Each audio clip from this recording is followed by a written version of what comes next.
Good morning friend. Today is 20 January. We will discuss an editorial from the Hindu और आज का editorial है gearing up for change. Gearing up यानी कि gear up. Gear up का मतलब होता है तैयार करना, किसी को सक्षम बनाना, ठीक है, एबल बनाना, तैयार करना किस चीज़ के लिए? बदलाव के लिए.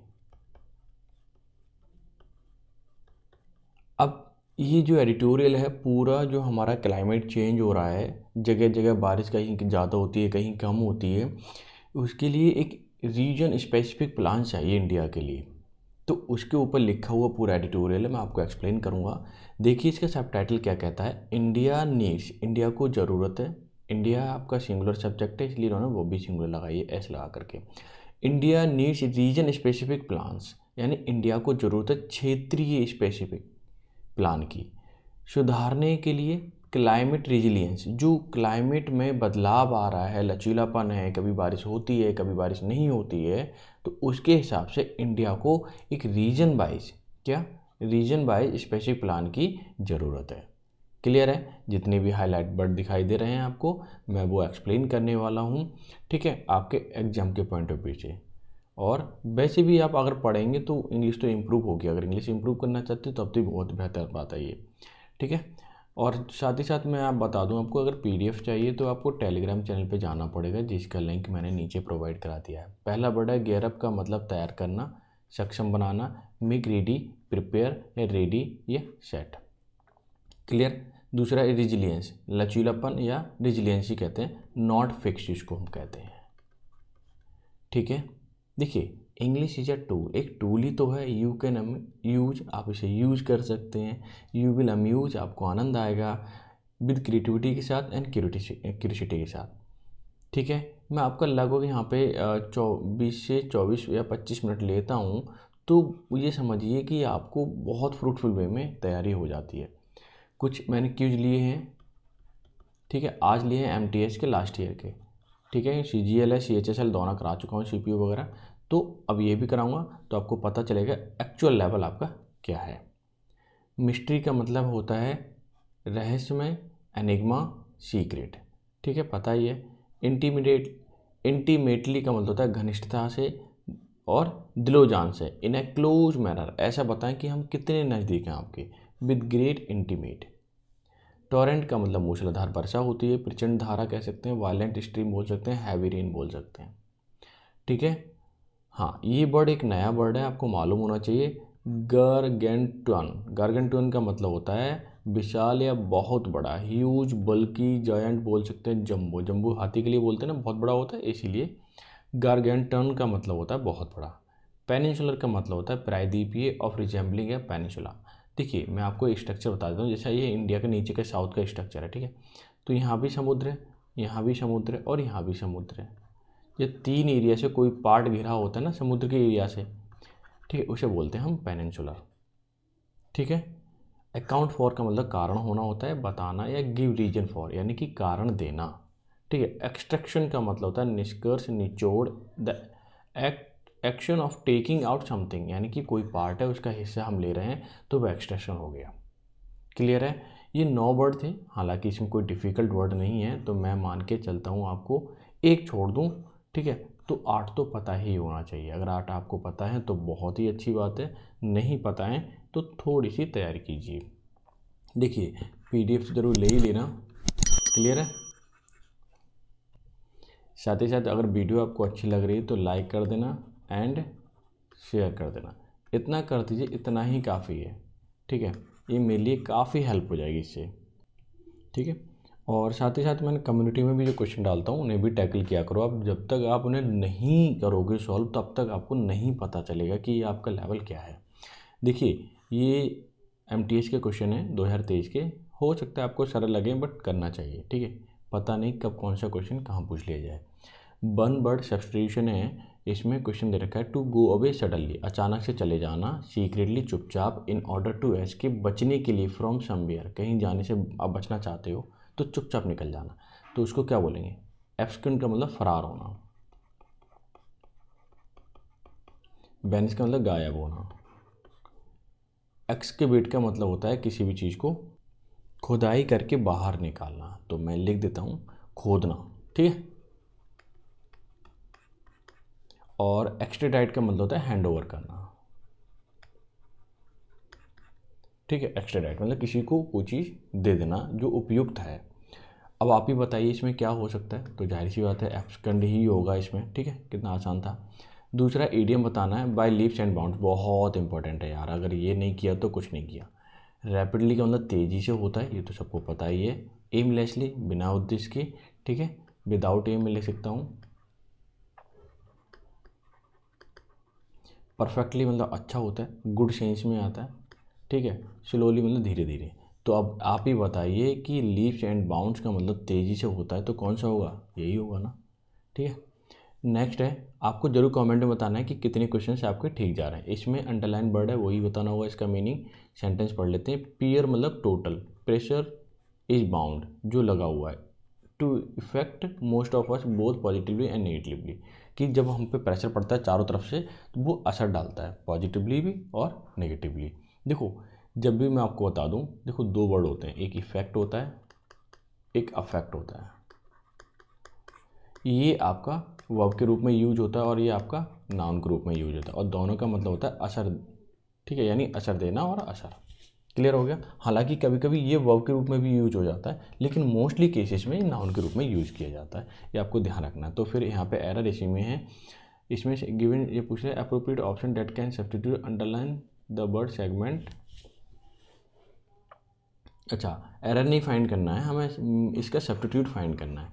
हालांकि मैंने दोनों ही बता दिए।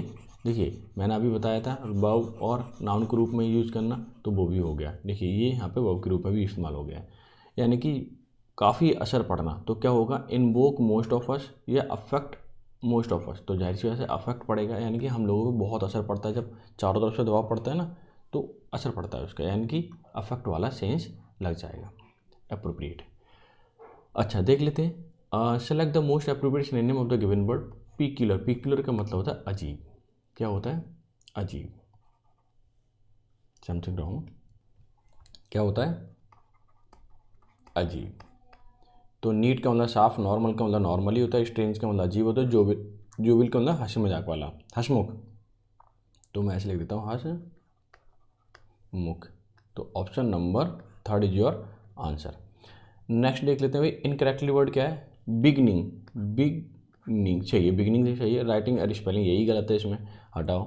और आर्ग्यूमेंट ये भी चाहिए, अमेचर ये भी चाहिए, यानी कि ऑप्शन नंबर सेकंड ही क्या है इसमें, अकॉर्डिंग टू क्वेश्चन सही है, बट स्पेलिंग गलत है। वही पूछिए इनकरेक्ट स्पेलिंग किसकी है।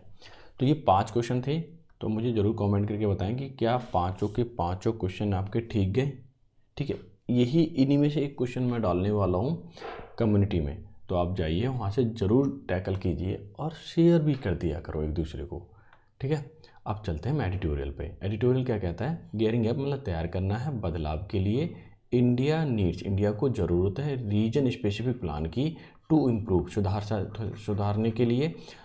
क्लाइमेट रेजिलियंस, जो बदलाव आ रहा है, रेजिलियंस है ना, यानी नॉट फ्लेक्सिबल है, तो उसमें क्या करना है, उसके हिसाब से हमें प्लान चेंज करना है या प्लान बनाने की ज़रूरत है। अब मैं सेंटेंस को ले लेता हूँ। देखिए अर्लियर दिस वीक, अगर हम इस वीक से पहले की बात करें, द इंडिया मीटेरोलॉजिकल डिपार्टमेंट यानी IMD, इंडिया का मीटेरोलॉजिकल डिपार्टमेंट मतलब मौसम विज्ञान विभाग, एंटर मतलब अंदर एंट्री कर दी उसने 150th year of its existence, यानी कि पिछले सप्ताह की हम बात करें उससे पहले, तो ये 150 साल उसे एग्जिस्टेंस के हो गए हैं, मतलब स्थापना के 150 साल हो चुके हैं। या फिर हम बोल सकते हैं मीटेरोलॉजिकल डिपार्टमेंट को इंडिया के अंदर आए हुए 150 साल हो चुके हैं, ठीक है। इसका अस्तित्व जो है 150 साल से बना हुआ है। क्लियर। अच्छा, वो छोटा सा सेंटेंस था, आगे देख लेते हैं। ये देखिए इन्होंने क्या बोला है कि वाइल जबकि, यानी एट प्रेजेंट, हम अभी की बात करें, इट जो आया है वो मीटेरोलॉजिकल डिपार्टमेंट के लिए आया है, ठीक है। प्रोनाउन लगा दिया इसका। एनालिसिस का मतलब होता है उसका विश्लेषण करना, किसका, मौसम का।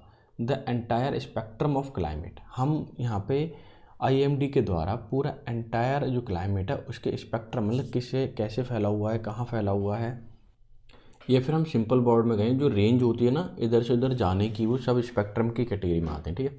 यानी analysis of entire spectrum of climate, यानी क्लाइमेट का पूरा स्पेक्ट्रम यानी पूरा रेंज। एंड वेदर, जैसे कि वेदर की बात करें, फ्रॉम साइक्लोन टू फॉग, यानी कि साइक्लोन जो आता है वो भी स्पेक्ट्रम ऑफ और किस चीज़ का होगा, क्लाइमेट का होगा, ठीक है। दूसरा फॉग तक, नॉर्मल है फॉग, ठीक है, इसकी हम बात करें, ये सब क्या होते हैं, एनालिसिस किए जाते हैं किसके द्वारा, आईएमडी के द्वारा। इट वॉज, यानी कि आईएमडी की बात हो रही है, इट वॉज कंसीव्ड, कंसीव्ड मतलब प्राप्त करना, इन कॉलोनियल टाइम, यानी अंग्रेजों के समय में हमने ये प्राप्त किया था, आईएमडी डिपार्टमेंट, ठीक है। टू प्रूव, जांच पड़ताल करने के लिए, the mysteries of south west monsoon, क्या करने के लिए, साउथ वेस्ट का जो मानसून आता है उसकी मिस्ट्री यानी उसके रहस्य को जानने के लिए आईएमडी का क्या किया गया था, स्थापना की गई थी, ठीक है। तो बहुत ही सिंपल है, बहुत सिंपल लैंग्वेज में लिखा हुआ है। अब मैं इसे हाईलाइट कर देता हूँ नेक्स्ट सेंटेंस को और एक्सप्लेन कर देता हूँ, ठीक है। और ये आपका सेंटेंस यहाँ पे ओवर हो रहा है, थोड़ा सा बड़ा दिख सकता है, but don't worry, I will explain you, because of यहाँ दो सेंटेंस हैं। नीड्स वर प्रैक्टिकल, जो हमें ज़रूरत थी वो तो प्रैक्टिकल थी, उस समय ज़रूरत भी थी साउथ वेस्ट का मानसून पता करने के लिए, क्या क्या कारण है आता है ये। द ब्रिटिश एडमिनिस्ट्रेशन, अगर हम ब्रिटिश के एडमिनिस्ट्रेशन की बात करें, प्रशासन की बात करें, तो कंसर्न अबाउट रिवेन्यू, उसका मेन विषय था या मेन चिंता का विषय था वो रिवेन्यू का था। Was intimately aware of influence of monsoon on harvest and thus extremely invest in determining weather past observation of wind rain sunshine could be used as a predict future torrent and drought।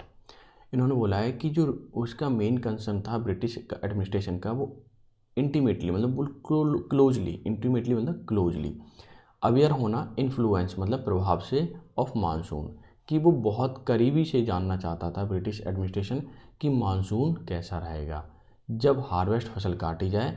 10 इस प्रकार extremely invested, उसने क्या किया, खूब invest किया, in determining पता लगाने में, वेदर पास्ट ऑब्जर्वेशन, जो पहले के ऑब्जर्वेशन है हवा वाले, जो हवा का रुख देखते थे वो, ठीक है, हवा का जो ऑब्जर्वेशन है, रेन का ऑब्जर्वेशन है, सनशाइन का ऑब्जर्वेशन है यानी कि धूप का, ठीक है, कुड बी यूज, इसे इस्तेमाल किया जा सकता था टू प्रिडिक्ट यानी कि भविष्यवाणी करने में, फ्यूचर की भविष्यवाणी करने में, टॉरेंट मतलब मूसलाधार बारिश और सूखा, क्या होगा कि बारिश होगी बहुत तेज़ या सूखा पड़ेगा। ये सारी चीज़ें कैसे पता लगाई जाती थी कि डिटरमाइनिंग करके, वेदर पास्ट का, विंड से और बारिश से, सनशाइन से, ये सारी चीज़ इस्तेमाल करके वो पता लगाते थे, ठीक है, ताकि फसल समय से बो दी जाए और उसमें हम कितना फ़ायदा कर सकते हैं, ये सारी चीज़ वो अल्टीमेटली कहने का मतलब ये है कि वो रिवेन्यू इकट्ठा करना चाहते थे, इसलिए उन्होंने ये क्या किया, आईएमडी की स्थापना की अंग्रेज़ों ने, ताकि समय से फसल कट जाए और उसे बो दिया जाए। क्लियर। आगे देखिए, in the years since then, तब से, अगर इन सालों में देखें, the IMD has collected gargantuan stores of meteorological data that underlines its forecast of the monsoon, कि अगर तब से अब तक देखें आईएमडी ने बहुत कलेक्ट कर लिया, गारगेंटन का मतलब होता है विशाल, यानी बहुत बड़ा, स्टोर ऑफ मीटरोलॉजिकल डेटा यानी मौसम विज्ञान का उन्होंने बहुत बड़ा डेटा इनके पास है, underline it's forecast of the monsoon, ताकि वो मानसून को अंडरलाइन कर सकें, पता लगा सकें उसके विषय में, ठीक है, कि आज से कहते हैं ना 20 साल पहले ऐसी बारिश हुई कि 40 साल का रिकॉर्ड तोड़ दिया, वो कैसे कहते हैं, क्योंकि उनके पास पुराना डेटा है, उसे कंपैरिजन किया और आपको बता दिया, सो सिंपल, ठीक है।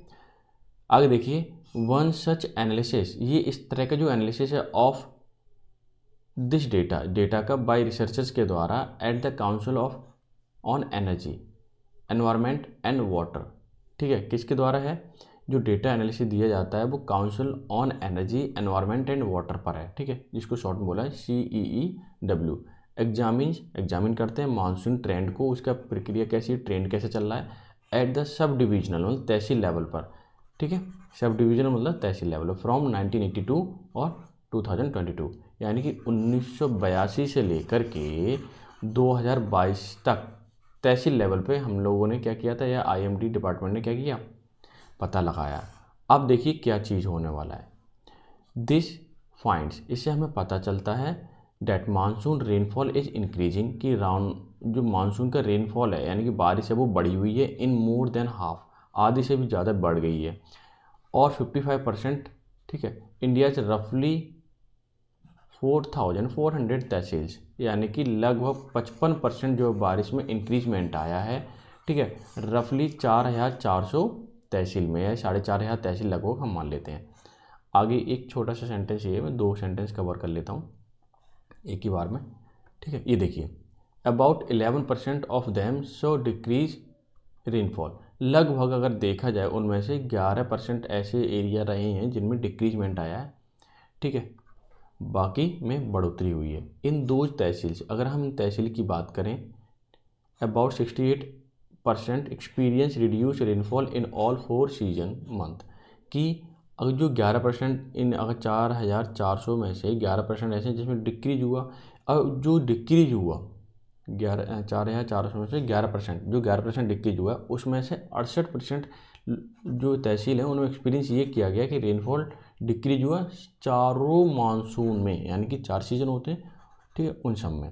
While 87% show a decline during the June and July, और बाकी जो 87% है, ठीक है, उनमें उन्होंने क्या फील किया, जून जुलाई में बारिश कम हुई है, और बाकी सब ने जो 13% रह गया उनमें केवल 4 महीने में, और यहाँ पे केवल जून जुलाई में 2 महीने। Crucial for the sowing for kharif, लेकिन ये जून जुलाई में जो 87% एरिया है ना जिसमें बारिश कम हुई है, उसमें ये देखा गया कि खरीफ की फसल, इसकी खरीफ की फसल में नुकसान होगा, क्योंकि जून जुलाई में अगर बारिश नहीं होगी तो जाहिर सी बात है खरीफ की फसल बोई कैसे जाएगी, जैसे वाटरमेलन वगैरह ये सब। यहाँ तक क्लियर हो गया। अच्छा, अब देखिए sentence, most of these tehsils, अगर इन तहसील्स की बात करें, are in the Indo Gangetic plains, Gangetic plains, Gangetic मतलब गंगा के जो प्लेन है ना, प्लेन एरिया, वहाँ की तहसील हैं जो, which contribute to more than half of India's agriculture production, और ये जो गंगा के किनारे के जो एरिया है वो कंट्रीब्यूट करते हैं, सहयोग करते हैं इंडिया की जो पूरे देश की फसल का जो प्रोडक्शन है उससे आधे से ज़्यादा तो ये गंगा के क्षेत्र यानी गैंगेटिक प्लेन्स हैं, वहाँ से आते हैं फसल। नॉर्थ ईस्टर्न इंडिया, जिसमें नॉर्थ ईस्टर्न इंडिया भी है, एंड इंडियन हिमालय रीजन, और इंडिया के जो हिमालय के रीजन है वो भी है, यानी नॉर्थ का रीजन काफ़ी और गंगा के प्लेन का भी रीजन है, जो कि इंडिया की काफ़ी बड़े लेवल पे प्रोडक्शन करते हैं एग्रीकल्चर का, ठीक है। अब दूसरा पैराग्राफ देखते हैं कि अब तक तो इन्होंने बता दिया क्या क्या हुआ, ठीक है। दूसरे पैराग्राफ में कुछ ना कुछ आइडिया देंगे, देखें क्या कहते हैं। The study also found, study में ये भी पाया गया कि 30% of the India district witness several year of deficient rainfall years and 38% many of years and excessive rainfall. India में यही स्टडी में ये भी पाया गया कि 30% इंडिया के डिस्ट्रिक्ट ऐसे हैं जो विटनेस हैं, गवाह हैं या फिर सबूत रहे हैं, कैसे रूप में, सेवरल ईयर्स अनेकों साल डिफिशियंट रही, मतलब बारिश कम से कम हुई, एंड 38% कुछ ऐसे एरिया रहे या ऐसे डिस्ट्रिक्ट रहे जहाँ बहुत ज़्यादा बारिश हुई, एक्सेसिव रेनफॉल हुआ, कई सालों से हो रहा है, ठीक है। तो कहने का मतलब यहाँ पे अभी रिजिलियंस बहुत है, यानी कि कंफर्म नहीं है बारिश होगी या नहीं होगी, होगी या ज़्यादा होगी या कम होगी, कुछ भी नहीं पता। सम तहसील से राजस्थान की अगर मैं बात करूँ, गुजरात की बात करूँ, सेंट्रल महाराष्ट्र की बात करूँ, पार्ट्स ऑफ तमिलनाडु की बात करें, historically were dry were getting better, ठीक है, यानी कि वहाँ पर वो ज़्यादातर ड्राई एरिया रहा, बारिश कम हुई, ठीक है, बट आल्सो गेटिंग वाटर, और वहाँ पर थोड़ी थोड़ी बौछार हो गई, पानी हल्का फुल्का आ गया, मतलब ज़्यादा बारिश नहीं हुई, बेटर मतलब गीली हो गई, मतलब ज़मीन, ऐसा नहीं है बहुत सारी बारिश हो गई हो, ये कहना चाह रहा है। आगे देखिए, there were also change underway, इस तरीके से चेंज आता गया in the north east monsoon में, ठीक है, which sets during October, November and December, but primarily impact peninsular India, ठीक है। जो चेंज आया है ना वो अक्टूबर, नवंबर, दिसंबर में आया, बट क्योंकि साउथ में तो उधर ही आता है, अक्टूबर नवंबर में बारिश होती है, इसके जो प्राइमरली मुख्य तौर पे जो इम्पैक्ट पड़ा है, असर पड़ा है, वो पेनिनसुलर इंडिया पड़ा है, यानी साउथ इंडिया पे पड़ा है, जो प्रायद्वीपीय इंडिया है ना, ठीक है, समुद्र के किनारे का एरिया कह सकते हैं वहाँ पर, ठीक है। पेनिनसुलर का मतलब ही यही बताया था मैंने कि ये 3 एरिया से अगर कोई जगह घिरी हुई है, पानी से घिरी हुई है, तो उसे हम पेनिनसुलर बोलेंगे, ऐसी जगह जो 3 जगह से घिरी हुई है, ठीक है, 3 तरफा इसको कह सकते हैं। North east monsoon rain has increased by more than 10% in past decade 2012-22 in approximately 80% of tehsil in Tamil Nadu. यहाँ तक क्लॉज देख लीजिए। नॉर्थ ईस्ट की अगर मैं बात करूँ, साउथ की बात हो रही है। रेन इंक्रीज, रेन बारिश मतलब इंक्रीज हुई मोर देन 10%, 10% से थोड़ी सी ज़्यादा बारिश हुई पास्ट डिकेड में देखा जाए 2012 से 22 तक। अप्रॉक्सीमेटली 80% ऑफ तहसील ऐसी रहीं तमिलनाडु में, ठीक है, जहाँ पर थोड़ी सी ज़्यादा बारिश हुई। और 44% यानी 44% in Telangana and 39% Andhra Pradesh respectively. 80% कहाँ? तमिलनाडु में। 44% कहाँ? तेलंगाना में। 39% कहाँ? आंध्र प्रदेश में। क्रमानुसार रेस्पेक्टिवली का मतलब क्रमानुसार ऐसी तहसील रही जहाँ 10% से ज़्यादा इंक्रीजमेंट आया है। ठीक है, अच्छा अब देखिए ये सेंटेंस मैं इसे हाईलाइट करता हूँ और ये लीजिए। आगे इन्होंने बोला है द साउथ वेस्ट मानसून, यानी कि जो साउथ दक्षिण से आता है, दक्षिण पश्चिम से मानसून आता है, अकाउंट फॉर। आगे देखिए, अकाउंट फॉर का मतलब होता है किसी चीज़ का कारण बताना, ठीक है, या इक्वल होना। South west monsoon account for nearly 76% of India's annual rainfall.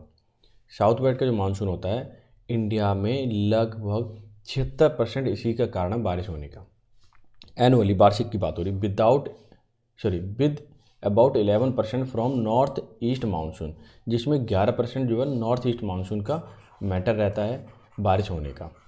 ठीक है, ये बात तो समझ में आ गई। अच्छा, अकाउंट फॉर मतलब कारण होना। जो 76% बारिश हो रही है इंडिया के अंदर वो साउथ वेस्ट मानसून के कारण हो रही है। अच्छा, यहाँ तो देखिए, India's monsoon are increasingly prone long. India का जो मानसून है लगातार बढ़ते हुए क्रम में, प्रोन का मतलब संभावना, क्या होता है? प्रोन का मतलब संभावना। Long dry spell and punctuated by torrential wet spells is well documented through how much of it can be explained by natural variability and how much from global warming is an active area of research। ये क्या कहना चाह रहा है सुनिए। देखिए कि India का जो मानसून है ना इंक्रीजिंगली मतलब बढ़ते हुए क्रम में, संभावना है लॉन्ग ड्राई स्पेल मतलब सूखने की या कम बारिश होने की। ड्राई स्पेल का मतलब कम से कम बारिश होने की संभावना है, ऐसी संभावनाएं बढ़ रही हैं। पंक्चुएटेड लगातार by torrential bat spell is well documented.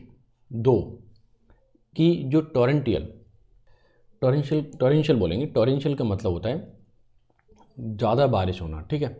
Punctuated by torrential bad spell is well documented, कि अब तक जो डेटा आया है, कलेक्शन है ना, कितनी बारिश हुई है, कैसे हुई, अच्छी हुई, अब कम होती जा रही धीरे धीरे, उसके अच्छे से डेटा है हमारे पास, कलेक्शन है, ठीक है, डॉक्यूमेंटेशन है। दो how much of it can be explain, इसे कितना एक्सप्लेन किया जा सकता है बाई नेचुरल वेरिएबिलिटी, क्या ये प्रकृति में बदलाव है, वेरिएबिलिटी है। How much from global warming, और कितना परसेंट ग्लोबल वार्मिंग की वजह से ऐसा हो रहा है कि पहले बारिश ज़्यादा थी अब कम होती जा रही है। इज एन एक्टिव एरिया, ये एक्टिव विषय है रिसर्च का, ठीक है। फिलहाल तो जब इस पर रिसर्च होगी ऐसा क्यों क्यों हो रहा है, ठीक है, ये ग्लोबल वार्मिंग की वजह से है, प्रकृति में बदलाव आ रहा है, इस वजह से बारिश का में भी चेंज आ रहा है। ये तो शोध होने के बाद, रिसर्च होने के बाद ही पता चलेगा, ठीक है। आगे देखिए, while revenue extraction guided colonial interest in weather at regional level, such analysis have a new contemporary relevance. देखिए यहाँ से समझने की कोशिश की, जबकि revenue extraction guided colonial interest की, जो कॉलोनियल मतलब अंग्रेजों की, ब्रिटिश की बात हो रही है, उनका मेन उद्देश्य क्या था, IMD लगा करके एक्सट्रैक्शन करना, निकालना है, ठीक है, उससे गाइड लेनी है हमें और पैसे निकालना है, रेवेन्यू को कलेक्ट करना है, ठीक है। इन वेदर एट रीजनल लेवल, कहाँ, बिल्कुल क्षेत्रीय लेवल पर वो पता करने की कोशिश करते थे। सच एनालिसिस, इस तरह के जो एनालिसिस है ना, have a new contemporary relevance, एक नई उपयुक्तता रखते हैं अभी की प्रेजेंट में। अगर हम देखें तो ये भी एक बहुत बड़ी बात है कि हम बिल्कुल क्षेत्रीय लेवल पे अगर हम पता लगाएं कि कितनी बारिश होगी, कैसे क्या होगा, तो ये हमारे लिए क्या होगा, बहुत ही रिलेवेंस होगा, और हम पता लगा सकते हैं कि यहाँ पे खरीफ की फसल बोने लायक मौसम होगा या नहीं होगा, ठीक है। वो कभी पॉसिबल है, ऑल ओवर इंडिया का मानसून नहीं, हमें केवल पर्टिकुलर प्लेस का मालूम होना चाहिए या पर्टिकुलर तहसील का। This is to make region specific plans. ये क्या है, एक रीजन स्पेसिफिक यानी क्षेत्रीय स्पेसिफिक प्लान होंगे टू इम्प्रूव क्लाइमेट रेजिलियंस, ताकि इम्प्रूव किया जा सके क्लाइमेट रेजिलियंस को। Channels, necessary fund and resources को, जो चैनल्स हैं नेसेसरी फंड यानी कि यहाँ पे ज़रूरत होगी रास्ता साफ, चैनल्स का मतलब रास्ता के लिए नेसेसरी फंड ताकि उस रास्ते से पैसा आ सके, इन्वेस्ट कर सकें, एंड रिसोर्सेज, और क्या क्या रिसोर्सेज हो सकते हैं ये चीज़ में भी इम्प्रूव हो सके। यानी कि सिंपल सी बात करूँ मैं, एक रीजन स्पेसिफिक हमारे पास प्लान होगा, और जब प्लान होगा तो उस पर हम वर्क कर सकेंगे, एग्जीक्यूट कर सकेंगे उस प्लान को। क्लियर। अब लास्ट वाला सेंटेंस देख लेते हैं। प्रायोरिटाइजिंग रीजनल एंड सब district forecast over national one. कहना चाह रहा है कि प्रायोरिटाइजिंग का मतलब है हम प्राथमिकता देंगे रीजनल एंड सब डिस्ट्रिक्ट फॉरकास्ट को, सब डिस्ट्रिक्ट यानी तहसील लेवल पर जो फॉरकास्ट की जाएगी उसको, ओवर नेशनल वन, देश की बजाय हम क्षेत्रीय और तहसील लेवल पर फोरकास्ट करने की प्रायोरिटी या प्राथमिकता देंगे। Would be A commendable step forward by the government.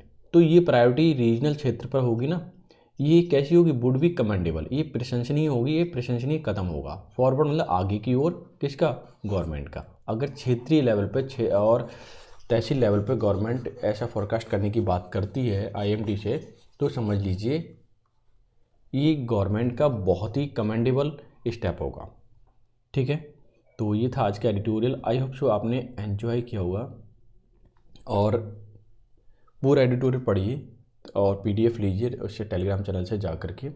जितने भी क्वेश्चंस मैंने कराए हैं ना, ये क्वेश्चंस देखिए, सॉल्व कीजिए, आपको पता चलेगा एग्जैक्टली कि आपका लेवल क्या है। और जब तक आप पता नहीं करोगे आपका लेवल क्या है, आप सॉल्व चीज़ें इम्प्रूव नहीं कर सकते। ठीक है, तो PDF लीजिए टेलीग्राम चैनल से। कैसा लगा ये भी कमेंट करके बताएं, क्या आपको सारे क्वेश्चन याद थे ये भी बताएं। तो मिलते हैं नेक्स्ट सेशन में, तब तक के लिए bye bye, take care, have a good day.